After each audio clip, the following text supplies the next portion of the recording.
All right, guys, welcome back to the podcast. Michael here, and we're also on Instagram, Facebook, and YouTube. So, Rent-a-Riots. We're going to talk about what Rent-a-Riots are. And I think it's very appropriate because if you're paying attention to the news, you're seeing that LA has been under siege by individuals who are supposedly aggrieved because of the illegality of the deportations that ICE is doing. If you've heard of ICE, ICE is Immigration Customs Enforcement. Basically, an arm and a leg of the federal government who is charged with making sure immigration laws are being abided by, and they're in charge of mass deportations, which, by the way, is completely legal. Do not listen to the people who say these people are evil. What they're doing is diabolical. It's equivalent to what the Gestapo was doing in Nazi Germany. It's totally bogus. It's lies. They're doing their job they've been tasked with. The federal government, President Trump, the executive branch, who ICE is underneath the executive branch, he is tasked with enforcing the law. And I told this to someone once, if you don't like the laws, well, advocate for people who are in charge to change those laws. The legislative branch, who then the executive, the president, signs those into law. Vote. Advocate for the changing of the laws rather than obstructing them and trying to violate them. So we're going to break this down. What are Rent-a-Riots? Okay, first of all, the rioting right now in LA, Governor Newsom came out and said, the rioting or the peaceful protesting, the Trump administration should not dispatch the National Guard. By the way, this is the first time the National Guard has been dispatched without a state requesting it since 1965. LBJ dispatched the National Guard to make sure there was peaceful demonstrations during the Civil Rights era, I think in Birmingham, Alabama. So this is pretty unprecedented. It's been a long time since the president has had to dispatch the National Guard. Shows you how insane what's going on in LA right now. And don't get it twisted. Governor Newsom is lying. He's openly, blatantly lying. These are intense protests, violent protests. You have Molotov cocktails being thrown. You have rocks and bricks being thrown at law enforcement and ICE. You have looting going on. I saw a video today of people literally going into a convenience store. You saw this online on social media.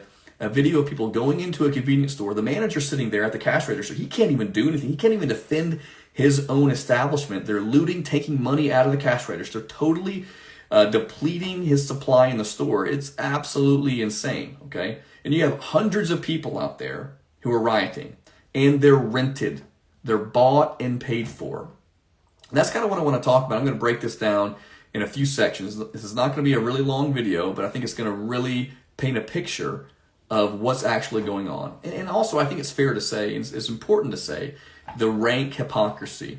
And it's not even a Democrat versus Republican issue, guys. These people, I think a simple way to say it is far more nuanced than this, but I think an easy way to digest this are people who support and who are leeches off this federal bureaucracy. They live their lives as an extension either of working for the federal government or an extension of the federal government. And we'll talk more about non-governmental organizations, which is a big part of the Rent-a-Riots. You have people who live off this, people who are lust for power and who get money and prestige off of the federal government. And then you have people like us who actually care about what's going on in this country and care about the rank and file people who are, we're under siege. We're under siege with lies. So let's kind of break this down a little bit. The rioting you're seeing with the guise of peaceful protests is completely concocted, all right? These rioters in LA, it's not grassroots. You would have them think, so many people on the Democrat Party, primarily on the Democrat Party, but again, this is really apolitical if you get down to it, okay? They want you to think these people are protesting peacefully because they're in opposition of a tyrannical government who are encroaching on their freedoms, right? They're mass deporting individuals who are innocent, who are here rightfully. They're not here illegally. They should be here. And so we're protesting, that's what they'll tell you, in a democratic fashion to stop the tyranny, okay? First of all, I would say, if not all, most of the people in LA right now protesting were either bussed in or they're being paid.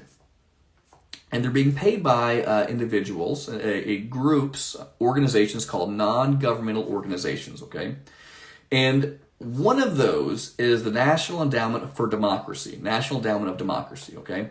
So let me backtrack a little bit. The National Endowment of Democracy, I talked more about this in a previous video, and you can go back into my videos, and I break it down a little more about what NED is and other NGOs. But for the sake of this video, we're talking about Rent-a-Riots. So the National Endowment of Democracy basically is a cutout for the CIA. The NED gets money from our federal government, and it's more nuanced, but I'm kind of giving you a cursory explanation. So the NED gets money from our federal government. Then they supply money to non-governmental organizations that have really democratic-sounding names, like Fighting for Democracy, Peace Across the West. They have these benign-sounding names when really what they do is they're intended to upend democracies and to bring in soft coups and regime changes all across the world that serve the best interests of the bureaucrats and people within the deep state, which actually exists. So let's give you an example of what's happening right now in Los Angeles. Karen Bass, who is the mayor of Los Angeles, I think she's still on the board of the National Endowment of Democracy, but she at least was second in command before she became mayor of LA, all right? So she was the vice chair, excuse me. We fund National Endowment for Democracy, meaning our federal government, okay?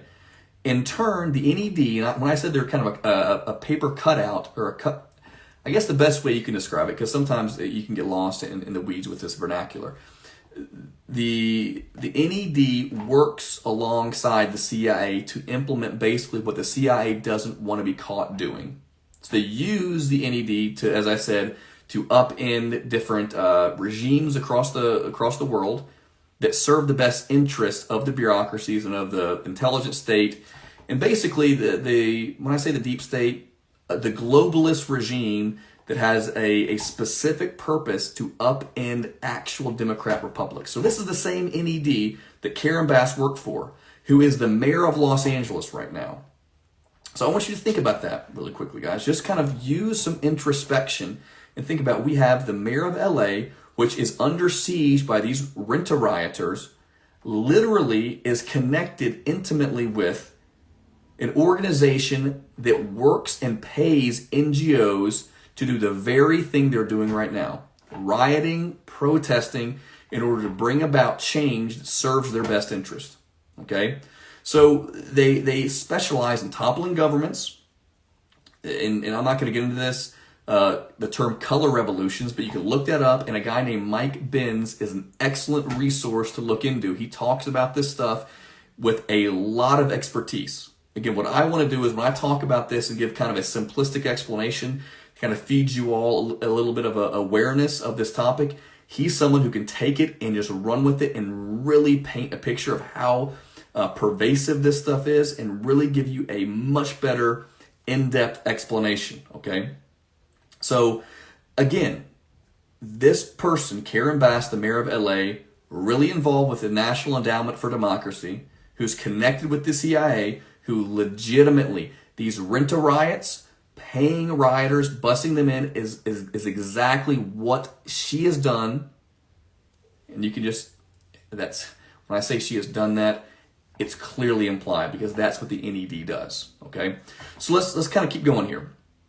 As I said, they want to paint themselves, these rioters, as aggrieved parties who are fighting against injustice, that they're grassroots, they're organic, and they rise out of this injustice.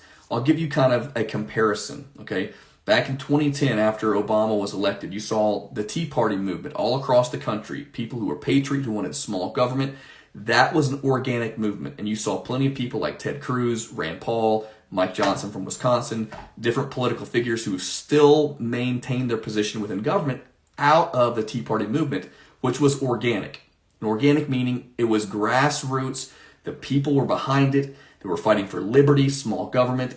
That is the very antithesis of what's going on here, guys. These people aren't aggrieved, they're being bought and paid for to try to present this as the Trump administration, conservatives, people who support the Constitution, they're really fascists, they're discriminatory, and they're the ones who are bringing about tyranny and control. Again, all fake, all concocted, and and this is important too. These people like Barack Obama, Hillary Clinton, this Karen Bass individual, I'm sure Governor Newsom, all of these individuals take their playbook in many ways from a guy named Saul Alinsky. He wrote a book called Rules for Radicals, and this is the exact type of thing they do. These revolutions, making sure you're paying people to pretend and make it seem like they're fighting against injustice, okay? Another example, okay? So George Soros, another important name, okay? Who even knows if he's still alive? But this guy has been an architect of this very thing, a multi-billionaire. Again, he loves his euphemisms, right? He has a open society that is, he gets billions and billions of dollars, and he then appropriates that in different countries, including chiefly in the United States, to try to bring about revolution, to try to bring about radical change.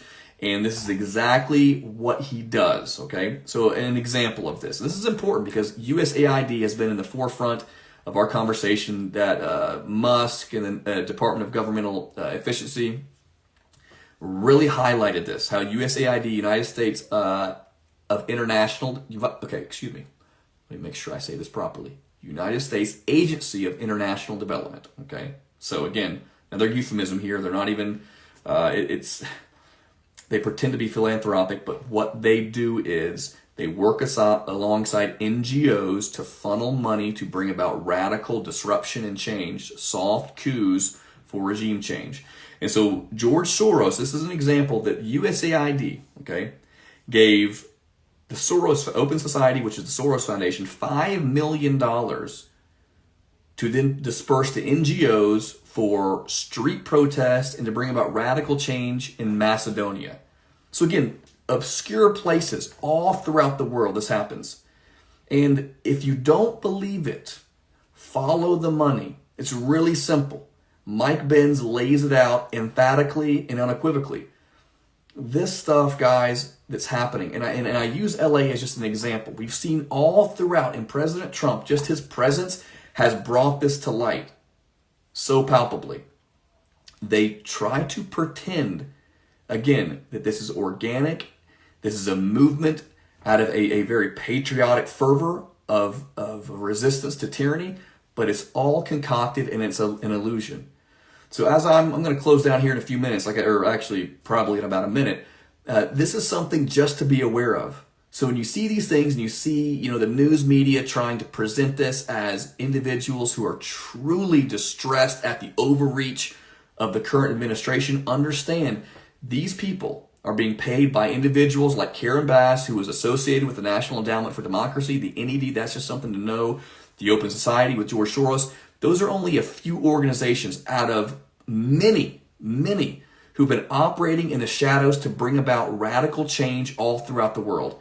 It's happened in Ukraine, it happens in Africa, it happens everywhere. And individuals like the CIA, the organization, our Central Intelligence Organization, which cannot operate domestically. They're prevented to, which is a lie, and I can guarantee you they actually operate domestically, and they use the National Endowment for Democracy, okay, to implement and to bring about these optics of a resistance to tyranny, to bring about, again, and this is stuff, guys, I'll end with this. It's destabilizing. They're all about destabilizing Western culture, Western values, Democrat republics, where the people have the power because they hate that and they want that to be eliminated. And I think that's it. And some people will ask, and this is actually, I will end with this, who are they? These people, again, are the individuals who love and who lust for power within our government and within this globalized apparatus, whether it's the World Health Organization, whether it's NATO, whether it's a plethora of other, whether it's the European Union. They love their conglomeration of power, and they love taking the power away from the people. That's what all of this is geared towards, okay? Mike Benz, check him out. Again, this is more of just a simplistic explanation. Hope you guys have found some value in this. Rent-a-Riots, understand, it's concocted, it's manipulated, and it's not real. Tea Party, that's real. The MAGA movement, real. Actual grassroots movement behind liberty and true justice. All right, that's all I got. Hope you guys have a blessed rest of your Sunday. Enjoy the start of your week. All right, later.